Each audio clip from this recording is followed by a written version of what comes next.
अगर आपने अभी तक सभी पार्ट नहीं देखे हैं तो आपको मेरे YouTube चैनल पर सारे पार्ट मिल जाएंगे। पहले जाकर उन्हें जरूर देखिए, फिर इस पार्ट को आगे देखें ताकि आपको पूरी कहानी अच्छे से समझ आए। नारुतो ने आखिरकार शिसुई के अवशेषों का ठिकाना ढूंढ लिया। इसी समय नगाटो इटाची पर Samsara of heavenly life jutsu का प्रयोग कर रहा था। तेज सफेद प्रकाश के साथ इटाची अंततः सफलतापूर्वक पुनर्जीवित हो गया। इस बीच नगाटो की शक्ति तेजी से घटने लगी। यही इस जुत्सु की कीमत थी। यह देखकर नारुतो ने चिंतित होकर ओरोचिमारू से कहा कि वह तुरंत लिविंग कोर्प्स रीइंकार्नेशन जुत्सु शुरू करे। ओरोचिमारू ने तुरंत एक व्हाइट जेट्सु को नियंत्रित किया और उस पर यह जुत्सु लागू किया। एक पल में व्हाइट जेट्सु की जीवन ऊर्जा नगाटो के शरीर में प्रवाहित होने लगी। नारुतो ने भी व्हाइट जेट्सु पर हाथ रखा और लगातार चक्रा प्रदान करता रहा। मृत्यु के कगार पर पहुंचा। नगाटो तेजी से ठीक होने लगा। उसके सफेद बाल धीरे धीरे लाल हो गए। यह एक सफलता थी। यह देखकर नारुतो और ओरोचिमारू ने एक दूसरे की ओर देखा और मुस्कुराए। थकान की लहर ने तुरंत उनके शरीर और मन को जकड़ लिया। यह प्रक्रिया अपेक्षा से अधिक चक्रा और मानसिक ऊर्जा ले गई थी। लगता था कि इस विधि का उपयोग हल्के में नहीं किया जा सकता। आखिरकार यह जीवन और मृत्यु से जुड़ा मामला था। बगल में खड़ा इटाची अत्यधिक उत्साहित था। वह हैरान था कि उसे एक दिन फिर से एक पूर्ण स्वस्थ शरीर मिलेगा। लेकिन अचानक उसके दोनों शेरिंगन गिरने लगे क्योंकि मरने से पहले उसकी आंखें सस्के में प्रत्यारोपित की गई थीं। अब जब वह पुनर्जीवित हुआ तो वे आंखें स्वाभाविक रूप से वापस नहीं आ सकती थीं। नारुतो ने इटाची से कहा कि वह चिंता न करे, उसने पहले से तैयारी कर रखी थी। यह कहते हुए उसने पीछे से एक कंटेनर निकाला जिसमें 2 शेरिंगन थे। ये 2 आंखें इटाची की प्रेमिका इजुमी उचिहा की थीं। इटाची यह सुनकर स्तब्ध रह गया और पूछा कि नारुतो ने इन्हें कैसे प्राप्त किया। नारुतो मुस्कुराया और बताया कि ओबिटो को चीजें इकट्ठा करने की आदत थी। पिछले शिनोबी वर्ल्ड वॉर के बाद वह ओबिटो के ठिकाने पर गया था, यह देखने के लिए कि कोई व्हाइट जेट्सु बचा है या नहीं। बेस के भीतर गहराई में जाते हुए उसने एक कमरा पाया जहां बहुत सी शेरिंगन भरी थीं। हर जोड़ी के नीचे एक लेबल था जिसमें मालिक का नाम लिखा था। नारुतो ने उन आंखों में से आवश्यक जोड़ी ले ली जब ओबिटो वहां मौजूद नहीं था। यह कहते हुए उसने एक और जोड़ी निकाली। ये थी इटाची के पिता फुगाकू उचिहा की आंखें। यह सुनकर इटाची बेहद भावुक हो गया। उसे विश्वास नहीं हुआ कि नारुतो ने उसके लिए इतनी दूरदर्शी तैयारी की थी। उसने ईमानदारी से नारुतो को धन्यवाद दिया कि उसने उसे सचमुच फिर से जीने का अवसर दिया। अब गांव की कोई बाधा नहीं थी। वह अब इजुमी की आंखों से दुनिया को नए सिरे से देखेगा। प्रत्यारोपण से पहले ओरोचिमारू ने नवीनतम शोध का उपयोग करके इजुमी की आंखों के जीन में संशोधन किया ताकि वे पूरी तरह इटाची के शरीर से संगत हो सकें। इस तरह जब इटाची फिर से मंगेकियो जागृत करेगा और फुगाकू की शरिंगन से उन्हें उत्तेजित करेगा तो उसके पास सीधे इटर्नल मंगेकियो शरिंगन में विकसित होने की संभावना होगी। यह सुनकर सभी की ओरोचिमारू के कौशल के प्रति प्रशंसा और बढ़ गई। अब तक इटाची के पुनर्जीवन का कार्य पूर्णता पर पहुंच गया था। इसके बाद नारुतो ने अपनी इच्छा व्यक्त की कि वह शिसुई को भी पुनर्जीवित करेगा। यह सुनकर ओरोचिमारू ने अफसोस जताया कि बिना शिसुई के शरीर के ऐसा संभव नहीं है। लीफ के एक सुपर जीनियस के रूप में जब डैंजो को यह पता चला कि शिसुई चट्टान से कूद गया है तो उसने कई बार नीचे की ओर बड़ी संख्या में लोगों को तलाश के लिए भेजा, लेकिन उसकी सारी कोशिशें बेकार साबित हुई। इटाची यह सुनकर हल्के से हंसा क्योंकि शिसुई का शरीर तो उसने बहुत पहले ही छिपा दिया था। उसे पता था कि अगर कोतोआ मात्सुकामी दुश्मनों के हाथ लग गया तो परिणाम भयानक होंगे। इसलिए जिस दिन शिसुई ने चट्टान से छलांग लगाई, इटाची ने नीचे जाकर उसका शरीर पाया और गुप्त रूप से छिपा दिया।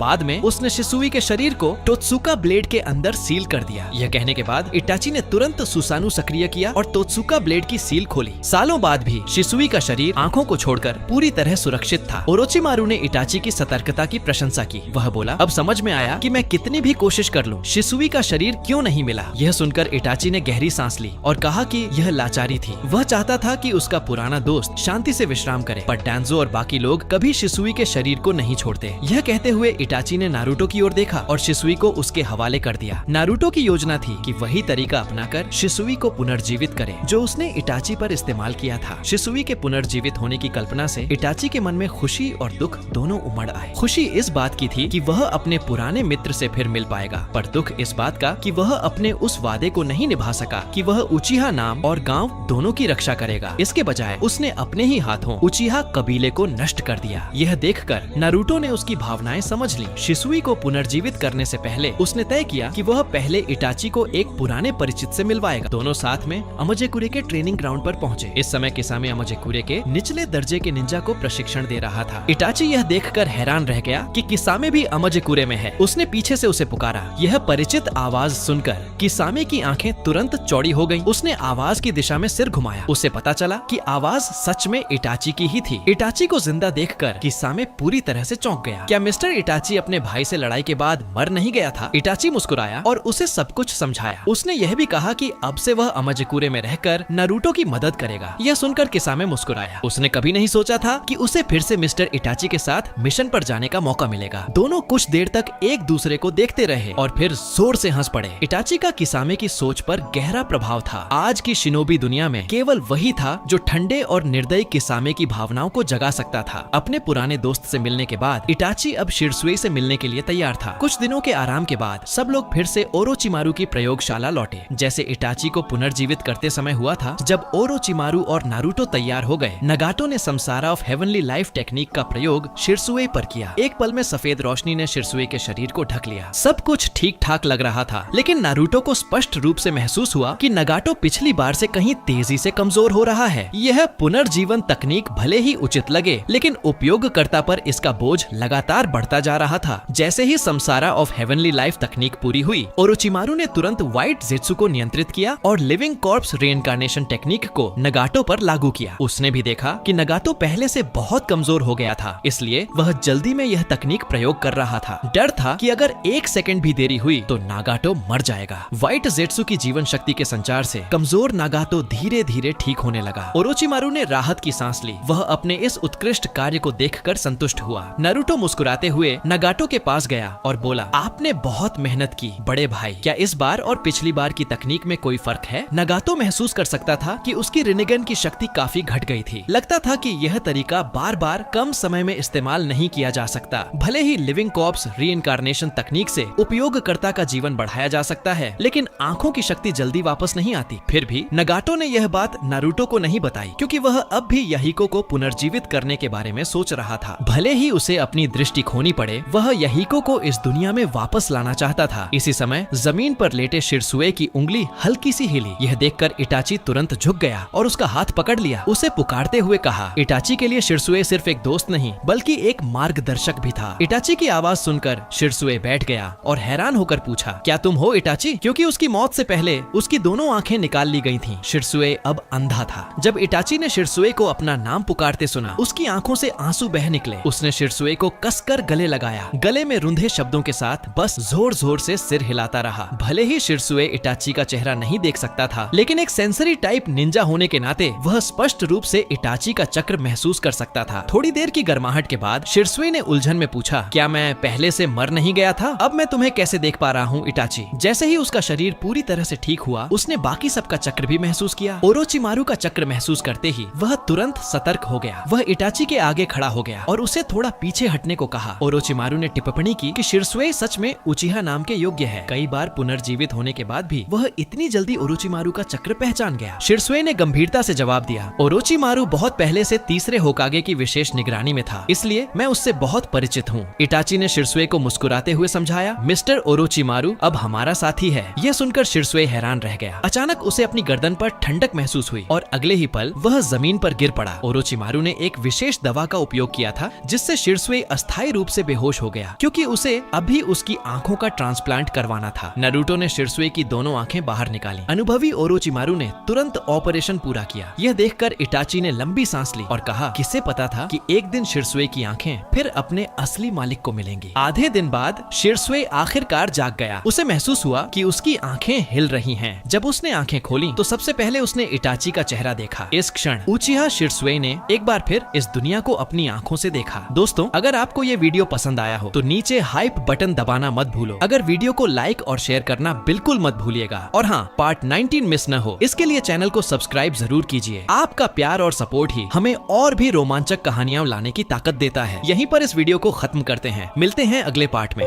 Everybody knows that I'm breaking down. Everybody knows I ain't faking now.